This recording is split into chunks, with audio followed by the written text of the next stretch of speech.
Hey guys, and welcome back to another episode of Money Mindset. Today we're talking about a very hot topic, how to get, or tips on how to get your offer accepted in this very competitive seller's market. So first off, before we get into it, what is a seller's market? So a seller's market is a time when there's more buyers than there are sellers. So the sellers can be a bit more demanding. And we can do a whole nother video on factors that have impacted this whole supply-demand chain going on right now.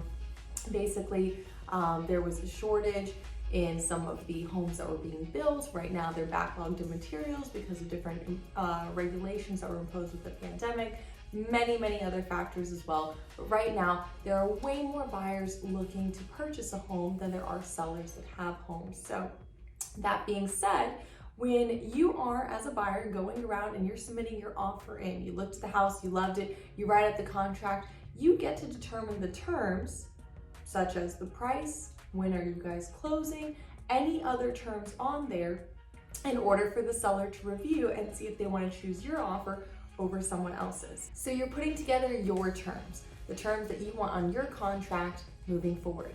Now, first tip, ask the seller what matters most to them.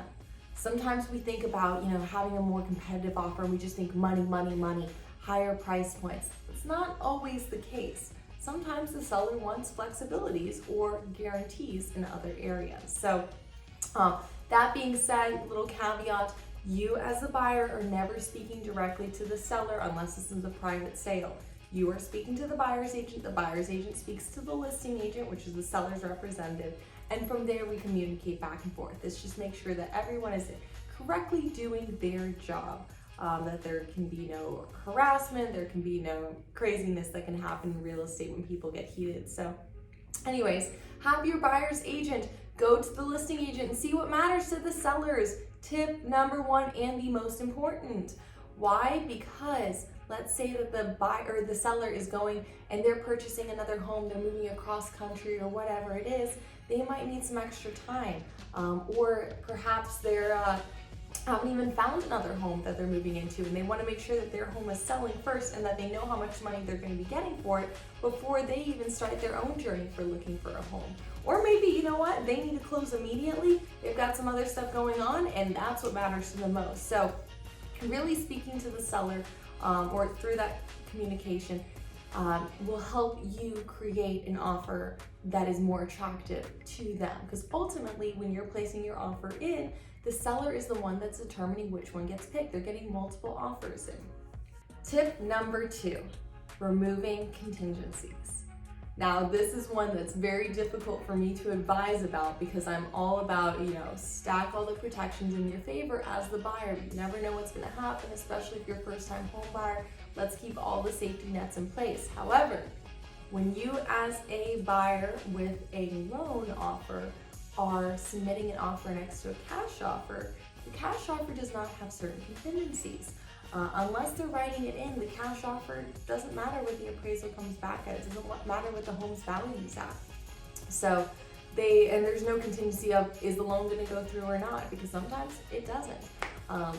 Anyways, that cash offer is more attractive because it's more like guaranteed that they're gonna be getting the money. There's not going to be this point where the house doesn't appraise or does appraise and then some sort of shortage needs to get covered. And we'll do a whole nother video in appraisals and what exactly that means.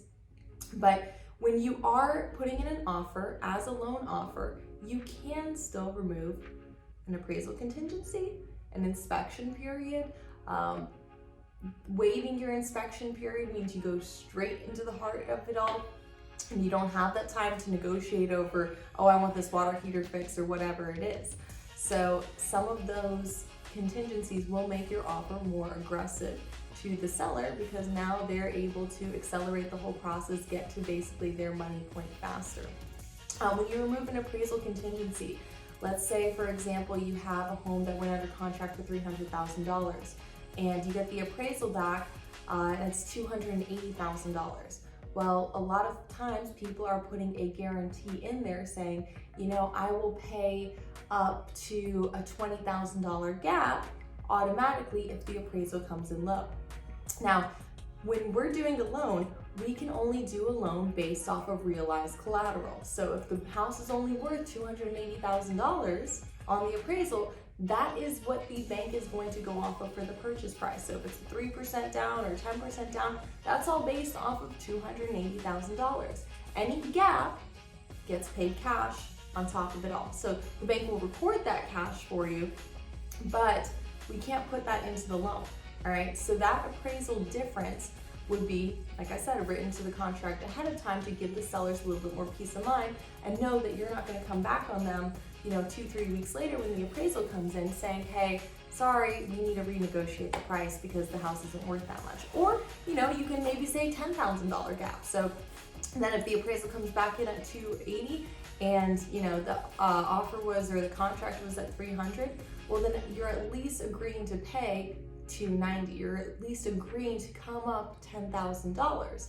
Now, if the seller doesn't agree to that, they can still walk away because you didn't automatically agree for the entire gap, unless you say, hey, no, it's fine. We want to go ahead and do the full 20 or whatever it is. So just things that are going on right now. It's crazy to me that we're advising these kind of things, but again, more aggressive tips. Third thing that you can do is shorten your loan commitment period. So the loan commitment period is something that is built into the as-is, Florida Bar as-is contract, and gives you an out if something happens on the loan that you're not responsible for. And then, you can get your money back from your earnest money deposit. You can walk away from the contract, no harm, no foul. I have this conversation what the loan commitment period is all the time because people don't understand what it is. The loan commitment period is a time, like I said, if the loan fails. So even if you're clear to close on your loan, let's put this into a scenario. So you have a 20-day loan commitment period, okay, and you have a 30-day closing. That means, and let's say you get, clear to close on day 15. Well, even though the loan is good to go, you've already been 100% pre-approved, the appraisal came back, everything was fine, everything was underwritten, and heaven forbid, you get in an accident after day 15, well, you might or might not be within that loan commitment period. If it's day, 15 to 20, you're protected. And when I say get in an accident, I mean something that, would stop you from doing work or something that the loan approval was contingent on. And the loan approval was contingent on you having a job and you being paid X amount of money. Well, if you get in an accident and you can't work anymore or you get laid off or whatever else happens and that loan approval is no longer good, well, now we've got an issue because you put down money as an earnest money deposit. You put down cash on the table as a good faith deposit that you were going to close. If you're still within your loan commitment, that's fine. You still have that protection. If you're going from between day 20 and day 30, you don't have that protection anymore. You put $5,000 on the table, the seller gets $5,000. So now that's almost their right too, because they took their house off the market for you. They bookmarked their house. They stalled everything that they were doing to make sure that you could get the house. And at the end of the day, it's not their fault that you didn't show up with the money. So as cold as that sounds, that is your loan commitment period. That's what that protection is. So the shorter you make that, the more attractive it is to the seller because they know that even if you don't close, they're probably going to get at least a little bit of compensation for it. So it's another thing you can do more aggressive. Now, all of these tips, as we go farther along in these tips today, we're getting into more and more dicey territory. Obviously, the first one about asking the seller, what they want is a little bit more palatable and easier for you to go ahead and negotiate. Another one that I'm seeing a lot is a lease back. So basically what that one means is that the seller, let's say the seller is listing their primary residence, okay? It's their current home, their family's home. And you put in an offer on it, and we have a closing date for 30 days out. So the seller gets their money on day 30, but you've written into the contract, or you both have written into the contract and signed that the seller gets to lease that home back from you for, let's say, another 30 days after closing. So even though you bought it on day 30, the seller is still living inside the house for the next month. Why? Because maybe they need time to move their stuff into the new home or look for a new home or whatever it is. Or maybe they're going into downsizing and going into a rental or something and they're unable to close until they've already closed yours or whatever it is. They're going to need the cash at a certain point. However it works out, that could be something that the seller is looking for as a little bit more flexibility. Now, there's again different protections on how this is written up in your contract to see if the seller is still responsible for delivering the house in the same condition to you as, you know, you bought it and as you closed on it. If they damage the house during that time, you should have protections written inside your contract to make sure that they have to fix it, or, you know, there's going to be additional consequences. So you want to, again, this is why I'm saying that these get more and more aggressive. You want to make sure that you're protected on that. Talk to your realtor, talk to whoever's writing up your contract. You know, you can always consult a real estate attorney as well. Make sure that the contract is written properly. But you want to make sure that the seller is responsible for any damages. One that I'm seeing right now, even more, that just blows my mind, is that people are crossing right through that and saying that, oh, the seller isn't responsible for damages. Again, this is how nuts the market is right now, that people are doing these types of things. But I just want to say it because it is out there. Okay, now we're going to take it back a little bit on the aggressiveness and some other things that you could be doing to make your offer more accepted, and tips on making your offer more attractive in this aggressive seller's market. So tip number 4, make sure your pre-approval is solid. Now I skipped past this one since it should go without being said, but when you are getting pre-approved, make sure that everything has been reviewed fully by the loan officer, that it wasn't just a call over the phone or a quiz online or whatever it is, that you actually submitted documents, W-2s, pay stubs, your credit was ran, all of these things to make sure that your pre-approval is really solid. Make sure that your loan officer is really good at communication and picking up the phone and responding, because having a loan officer who is more attentive and able to respond back to the listing agent is going to help your case and your offer. Because a lot of times the listing agents, when they review all the offers, they will call all of the loan officers on the pre-approval letters and see who's picking up, because they know that the person that they can get a hold of is more likely to have a smoother deal and a smoother closing. So that's tip number 4.